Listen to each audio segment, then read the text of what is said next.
Assalamualaikum warahmatullahi wabarakatuh. Saya Dika Ferdiansyah dari kelas 2A ingin mempresentasikan tugas kuliah saya yang membahas tentang ancaman korupsi di Indonesia. Selanjutnya ada daftar isi. Yang pertama ada pengertian, yang kedua latar belakang, ketiga pembahasan, keempat solusi masalah, dan yang kelima ada kesimpulan. Selanjutnya yang pertama pengertian. Pengertian korupsi. Korupsi adalah suatu bentuk ketidakjujuran atau tindak pidana yang dilakukan oleh seseorang atau suatu organisasi yang dipercayakan dalam suatu jabatan kekuasaan untuk memperoleh keuntungan yang haram atau penyalahgunaan kekuasaan untuk keuntungan pribadi seseorang. Selanjutnya latar belakang terjadinya korupsi di Indonesia. Permasalahan korupsi di Indonesia merupakan peristiwa yang tidak pernah ada habisnya. Korupsi merupakan salah satu faktor penyebab utama tidak terjadinya keadilan dan kemakmuran suatu bangsa. Korupsi juga berdampak buruk pada sistem perekonomian, sistem demokrasi, sistem politik, sistem hukum, sistem pemerintahan, dan tatanan sosial kemasyarakatan. Korupsi terjadi di Indonesia sudah bersifat kolosal dan ibarat penyakit yang sangat sulit untuk disembuhkan. Berbagai peraturan perundang-undangan dibuat untuk memberantas korupsi telah diterbitkan. Namun, dalam realisasinya, praktik korupsi masih terus berulang dan semakin kompleks.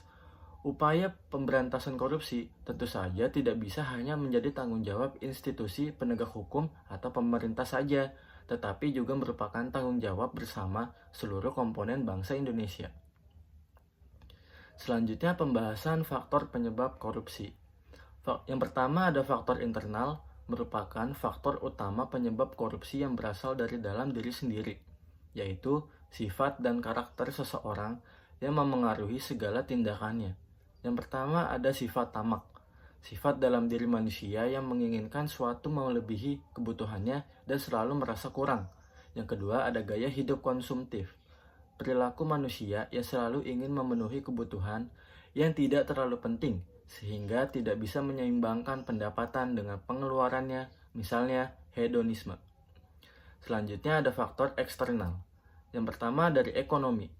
Pendapatan yang tidak dapat memenuhi kebutuhan atau saat sedang terdesak, masalah ekonomi membuka ruang bagi seseorang untuk melakukan jalan pintas. Yang kedua, organisasi. Budaya dari pejabat lokal dan adanya tradisi memberi yang disalahgunakan oleh orang-orang yang tidak bertanggung jawab. Yang ketiga, hukum. Sistem hukum di Indonesia untuk memberantas korupsi masih sangat lemah. Penyebab korupsi di Indonesia ini meliputi hukum yang tidak dapat dijalankan sesuai prosedur yang benar. Aparat mudah disogok sehingga pelanggaran sangat mudah dilakukan oleh masyarakat. Yang keempat, solusi masalah korupsi. Yang pertama ada pendidikan etika dan nilai-nilai integritas. Yang kedua, penguatan hukum dan sistem pengawasan. Yang ketiga, peningkatan kesadaran sosial. Yang keempat, menciptakan pendidikan anti korupsi. Yang kelima, pembekalan pendidikan religi yang intensif.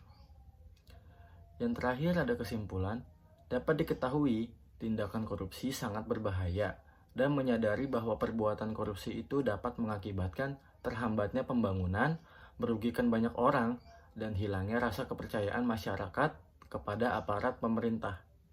Semoga dengan demikian dapat meningkatkan kepekaan masyarakat terhadap bahayanya korupsi, yang mana kepekaan ini harus ditanamkan sejak dini melalui pembangunan kesadaran di tingkat anak-anak sampai remaja. Dan selanjutnya ada daftar pustaka yang ada beberapa. Dan terima kasih, kurang lebihnya mohon maaf. Assalamualaikum warahmatullahi wabarakatuh.